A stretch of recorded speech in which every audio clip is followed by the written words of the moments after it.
Saya sudah bergerak ke Rumah Sakit Polri Kramat Jati. Kami sudah rekam dengan Bu Ade, dan seperti yang sudah saya duga di awal, bahwa ada upaya-upaya untuk bagaimana Loli ini tidak bisa menemukan orang yang bisa menjaga dia. Dalam pengertian ada yang takut mungkin kalau Loli ini nanti terbuka atau ada sesuatu. Padahal dia sudah buka semua. Tinggal saya tuangkan aja di penyidikan dan lain-lain nanti.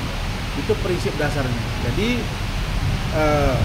Loli ternyata sudah dipindahkan dari Rumah Sakit Polri dan tidak lagi ada Rumah Sakit Polri.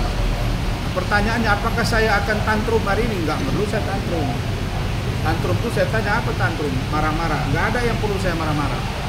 Saya hanya melaksanakan tanggung jawab sosial, tanggung jawab kemanusiaan saya untuk Loli yang dia minta tolong ke saya.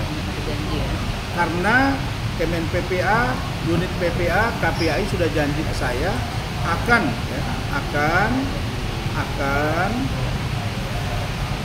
senantiasa berkoordinasi terkait bagaimana penempatan Loli. Tapi kalau Loli sekarang tidak berada di situ, ya kita akan lihat dengan siapa dan seperti apa. Maka informasi-informasi yang disampaikan Loli ke saya, apa yang ingin dia sebutkan kepada instansi terkait, maka saya agendakan besok jam 12 saya akan ada di Komnas HAM Republik Indonesia. Saya lanjut ke KPAI, saya lanjut ke Kementerian Sosial, bahkan ke Kementerian PPPA Republik Indonesia. Begitu. Kemudian juga dengan Bareskrim Polri tentang dugaan kami adanya ketidakprofesionalan penyidik yang tadinya kami ke Bid Propam Polda Metro, kita akan bawa ke Kadif Propam Mabes Polri dan Bapak Irwasum yang menangani ini secara internal di kepolisian. Udah nggak apa-apa, biarin aja. Bang, Abang sendiri tahu nggak Loli saat ini di mana dan dipindahkan di mana, Bang? Saya tidak tahu. Saya tidak tahu dia di mana berada, dan yang pasti menurut saya apa yang dia sampaikan ke saya akan tindak lanjuti. Saya tidak peduli apakah dia diambil dalam keadaan baik atau tidak, tapi apa yang dia sampaikan ke saya sesuai dengan pesan dia, saya akan teruskan kepada instansi terkait, Komnas HAM, Kementerian HAM, Kementerian Sosial, Kemen PPA. Saya akan minta pertanggungjawabannya. Begitu juga dengan penyidik kami. Kenapa? Karena kesepakatan kita tidak begitu. Saya tidak mencari sesuatu dari kasus ini, tapi saya harus meneruskan apa yang dia sampaikan. Karena dia sudah sampaikan, andainya nanti saya dibawa paksa lagi, tolong sampaikan ini. Apa yang dia inginkan itu yang akan saya teruskan.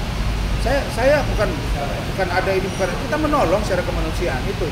Bang, sebelum akhirnya dipindahkan sempat ada Loli menghubungi, Bang, gitu. Kenapa? Ada Saya hari Senin kemarin kan, dia pindah, saya cek.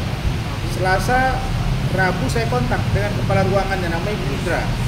Kamis beliau juga masih komunikasi. Saya bilang saya mau komunikasi by phone karena saya sedang berada di Bandung dan saya ke Medan. Tapi belakangan saya lihat komunikasinya setelah speak up si NN, dia bilang dibawa oleh budenya. Nah, secara diam-diam, dan ternyata informasi yang kami terima, dia keluar dari rumah sakit itu hari Jumat malam. Kalau ini sekarang Senin kan, Minggu, Sabtu, Jumat, berarti 3 hari yang lalu, dan itu malam-malam. Ya banyaklah dugaan, apakah dia dibius, baru dibawa sehingga dia nggak sadar atau apa, karena dia pasti akan melakukan perlawanan. Tapi seandainya itu baik juga nggak apa-apa, kenapa ditutup dari saya? Kan dia lari ke saya bawa ke kantor polisi. Terus apa masalahnya di situ? Kan baik-baik aja. Bang, saat kalian dipindahkan, Abang sempat komunikasi dengan Kementerian PPPA atau polisi, Bang? Saya sudah berteleponan dengan Pak Nahar, Deputi Kementerian PPA. Nah, malah saya melihat bahwa ini ada upaya untuk menghalang-halangi. Ya, padahal kita sudah ada komitmen. Ya, saya akan tagih komitmen itu. Ya, saya akan datangi Pak Nahar, saya akan datangi Lani, saya akan datangi KPAI. Apa yang kalian maksudkan dengan saya ini? Dan saya minta kalian tolong cek itu safe house.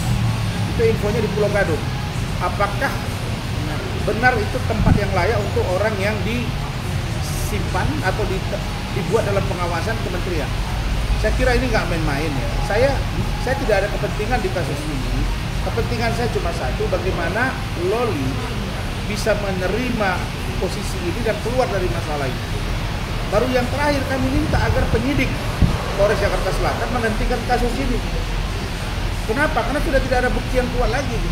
Dan kami menduga ada upaya-upaya penyidik untuk menarik dia ini karena takut ini sudah naik sidik. Sehingga keterangan dari Loli itu sangat mementahkan mereka. Loh, datanya sudah ada di saya, rekamannya ada semua di saya. Jadi nggak ada masalah di sini.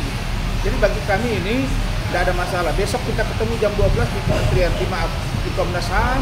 Kemudian saya juga akan ke Kementerian Sosial, akan gerak juga ke Kementerian PPA, akan gerak juga ke Kementerian